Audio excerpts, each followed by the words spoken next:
Bonjour à toutes et à tous, bienvenue. On est heureux de vous retrouver pour cette nouvelle émission, L'Invité. Alors vous allez voir, c'est un invité qui va nous faire voyager au cœur des territoires et c'est tout à fait l'idée d'Immédiat Politique.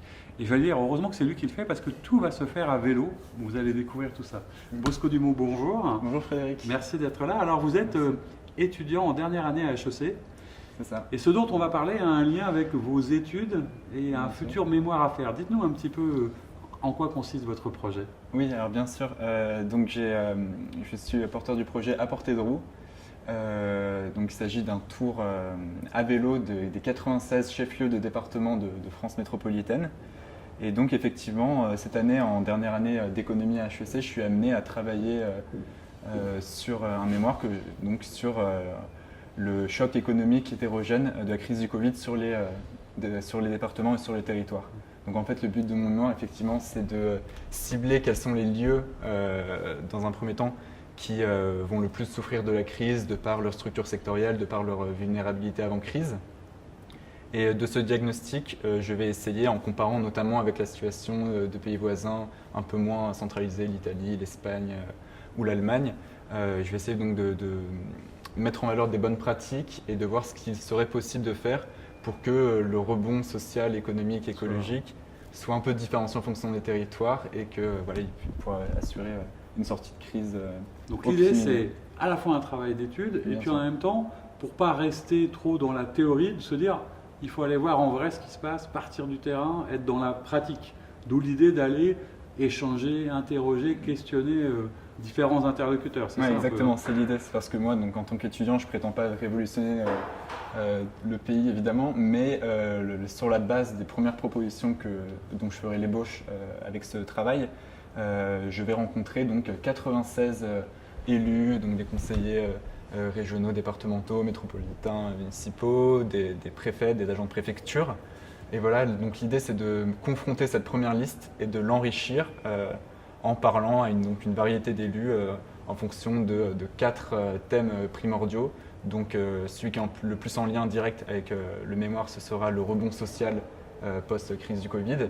Mais un rebond social post-crise du Covid, ça ne va pas sans prendre en compte la transition écologique, donc ce sera un autre thème, la participation citoyenne qui sera un troisième thème, et enfin, de manière plus théorique, la relation entre les collectivités et l'État, comment faire pour avoir un État peut-être un peu moins jacobin dans sa relation avec les départements, avec les territoires, et leur donner les moyens du rebond, qu'il ne soit pas quelque chose qui soit décidé dans les ministères parisiens.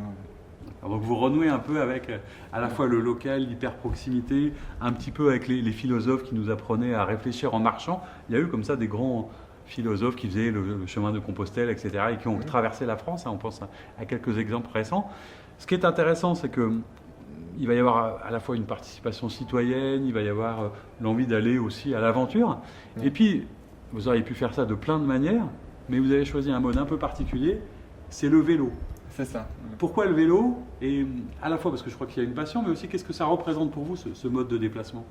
Alors déjà, comme c'est une mission qui sera très territorialisée dans les villes, donc le but c'est de passer malheureusement pas par que des petites communes, mais surtout par des chefs-lieux de département, le vélo c'est ce qui me permet de prendre le temps, de vraiment découvrir en profondeur chaque territoire en passant par les campagnes et les communes qui relient toutes les préfectures et les chefs-lieux de département. Le vélo, c'est évidemment aussi un moyen de transport c'est l'exemple de la liberté qui permet donc vraiment de prendre le temps de tout découvrir. C'est un mode de transport écologique, donc c'est aussi quelque chose qui me tient à cœur. Et évidemment, je suis passionné de cyclisme depuis toujours. Je suis un fan du Tour de France sur les genoux de mon grand-père et de ma grand-mère quand j'étais petit.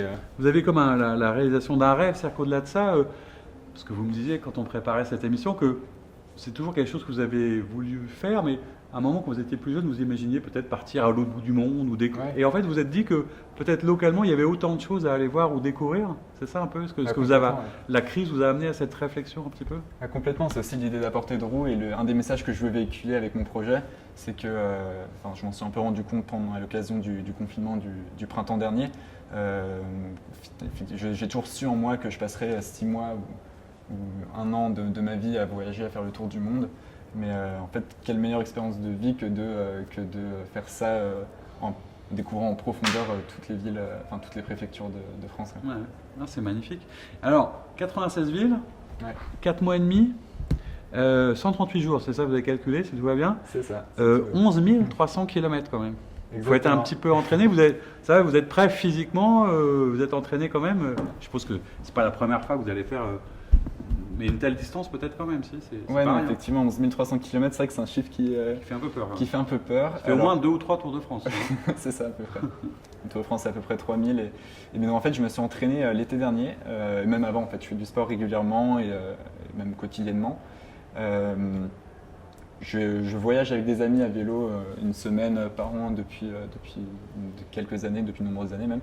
Et cet été, en août, j'ai choisi un peu pour me tester de parcourir 3000 kilomètres à vélo en France en 30 jours. Et donc c'est ce que j'ai réussi à réaliser, 100 jours de pause, environ 100 km par jour, de manière très libre, donc pas du tout le même type de voyage. J'avais ma tente, je ne savais pas où est-ce que je serais le lendemain. Ma seule contrainte de la journée, c'était voilà, faire 100 km à la découverte de régions magnifiques. Un jour, j'étais en Camargue, le lendemain, je me retrouvais, après avoir pris un petit train dans le Cantal, à escalader, à gravir le col, le Pas de Pérol, qui est le plus haut col routier du Massif central. Voilà, donc c'était vraiment des souvenirs magnifiques. Ouais, j'imagine. Et c'est un peu ce que je veux véhiculer avec À Portée de Roue.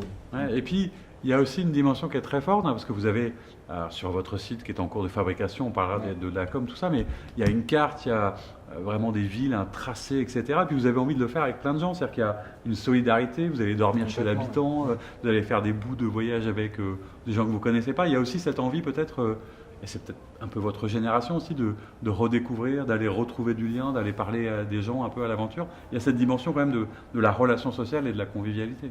Oui, bien sûr, c'est aussi un des buts d'À Portée de Roue. C'était une de mes craintes qui n'était pas forcément fondée. Avant, j'avais peur de. Enfin, je me disais, je pars 4 mois et demi, je prends pas de tente parce qu'il y a tout le côté mission qui exige que bah, voilà, j'emporte du matériel audiovisuel, etc.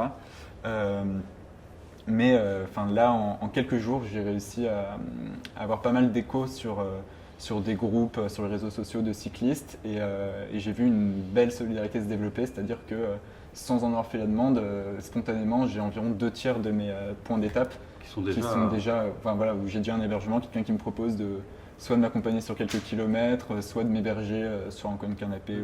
C'est génial. C'est une belle aventure et c'est plutôt rassurant sur la nature humaine. Alors, on en reparlera puisque l'idée un peu de notre partenariat, c'est d'abord de montrer ce que vous faites et puis il y aura sans doute des cartes postales, on vous suivra tout au long de votre voyage.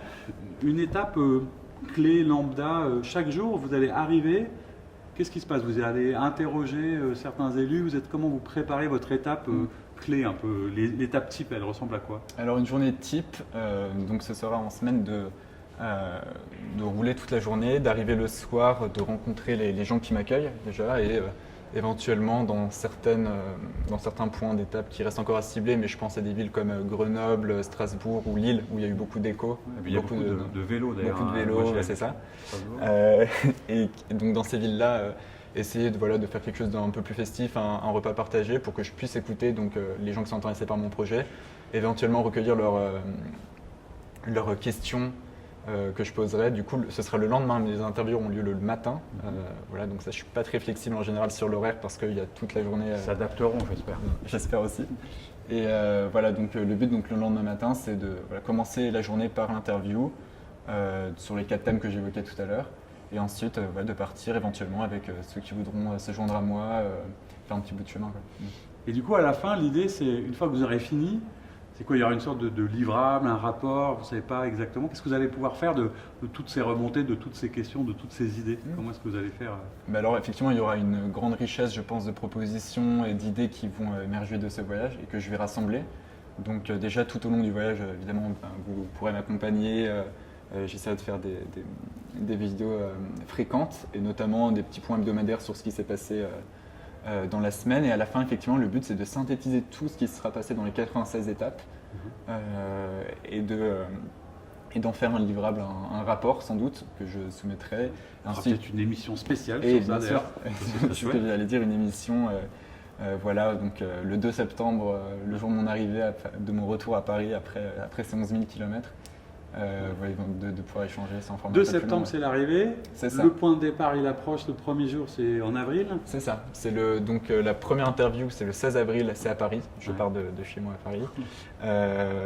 Mais le vrai départ à vélo, c'est donc le 19, donc le lundi, qui correspond à mes toutes premières interviews à Évry puis à Créteil. Donc la première semaine, ça reste en Ile-de-France avant de De bifurquer toute façon, ensuite. on passera un petit peu la carte pour donner Ouais, une bien idée. sûr. Alors, qu'est-ce qu'on peut vous souhaiter? De quoi vous avez besoin? On est à quelques semaines du départ. Qu'est-ce qui vous manque? Quel est l'appel que vous voulez lancer pour que peut-être des gens vous soutiennent, vous donnent des contacts? Il y a du partenariat qui est possible.